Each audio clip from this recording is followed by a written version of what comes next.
अतिवृष्टी बाधित शेतकऱ्यांना दिवाळीच्या आधी मदत करू असं आश्वासन राज्य सरकारने दिलं होतं। मात्र आता दिवाळीचा सण सुरू झालाय, अद्याप शेतकऱ्यांच्या खात्यात एकही रुपया आलेला नाही। त्यामुळे जालना जिल्ह्यातल्या शेतकऱ्यांची दिवाळी काळी साजरी होणार की काय असा प्रश्न जो आहे तो इथल्या शेतकऱ्यांना पडलेला आहे।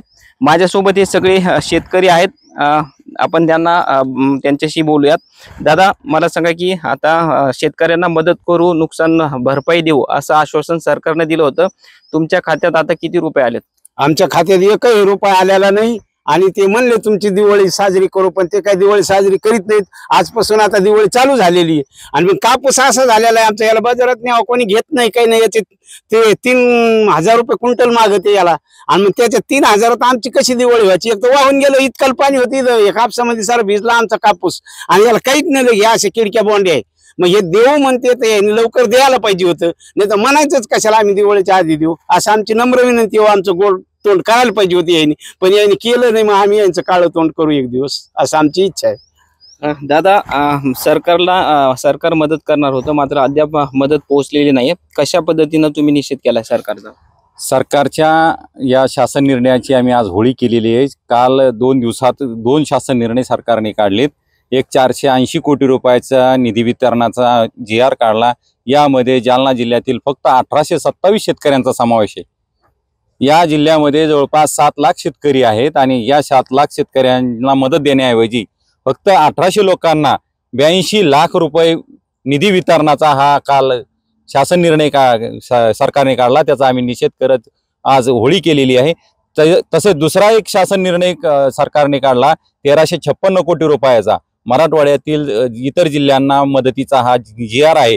मात्र जालना जिल्ह्याला यात समावेश करण्यात आलेला नाही। जालना जिल्हा अतिवृष्टी अनुदानाच्या या शासन निर्णयातून वगळलेला आहे, त्यामुळे आम्ही त्या शासन निर्णयाचीही होळी करतोय। सरकारने जे आश्वासन दिलं होतं, मुख्यमंत्री दोन्ही उपमुख्यमंत्री यांनी जनतेला शेतकऱ्यांना आश्वासित केलं होतं की शेतकऱ्यांची दिवाळी आम्ही काळी होऊ देणार नाही, दिवाळीपूर्वी शेतकऱ्यांना मदत देऊ।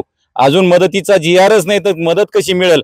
त्यामुळे आम्ही या फसव्या सरकारचा निषेध करतोय आणि त्यांच्या या शासन निर्णयाची होळी केलेली। अजून काही शेतकरी आपल्याबरोबर आहेत। दादा, मला सांगा की आता तुमची काय भूमिका असणार आहे? कारण आता दिवाळी सुरू झालेली आहे, कशी दिवाळी तुम्ही साजरी करणार? दिवाळी काय साजरी करणार?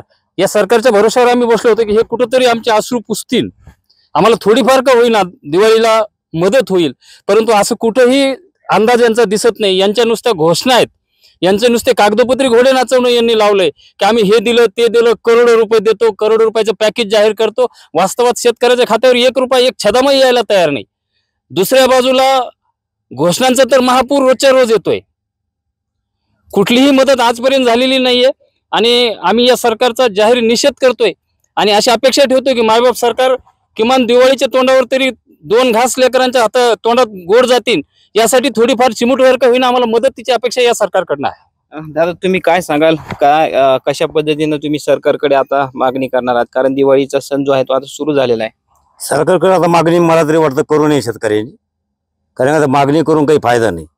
प्रत्येक तालुक्यातले, प्रत्येक जिल्ह्यातले खासदार असो, आमदार असो, यांना नेपाळसारखं केल्याशिवाय आता गत्यंतर नाही, पहिली गोष्ट। आणि यांना मागून काय कारण? यांच्या नुसत्या दौऱ्यावर करोड रुपये खर्च चालू आहे सध्या। शेतकरी मरतोय, पूर येतोय, हे पूर पाहायला गाड्या घोडे यांचे तापे चलतेत, हे खर्च कुठून होतो? यांच्या पगारी जर पाहिले तर आज करोड रुपयाचे यांच्या महिन्याला पगारी, यांना पगारी काय करायचे? हा, शेतकरी यांना पोषितो, हे शेतकऱ्याच्या बोकंडी बसून त्यांना म्हणजे पगारी घेतात। मी तरी म्हणतो हे जर नेपाळसारखी सुरुवात केली तर मी वडीगोत्रीतून मी सुरुवात केली पहिली। आपण जर बघितलं तर हे सगळे शेतकरी आहे, सणासुदीचा काळ जो आहे तो सुखात जावा, आनंदित जावा यासाठी शेतकरी खरीप पेरणी करतो आणि ती खरीप पेरणी बाजारात दिल्यानंतर 2 पैसे हातात येतात आणि त्याच पैशातून हा शेतकरी जो आहे तो दिवाळीसारखे सण उत्सव साजरे करतो। मात्र सरकारनं अद्याप एकही रुपया जो आहे तो जालना जिल्ह्यातल्या शेतकऱ्यांच्या खात्यामध्ये दिलेला नाही। त्यामुळं शेतकऱ्यांची दिवाळी काळी साजरी होणार की काय अशा पद्धतीचा प्रश्न आता या ठिकाणी निर्माण झालेला आहे। रवी जयस्वाल, न्यूज 18 लोकमत, वडीगोद्री, जालना।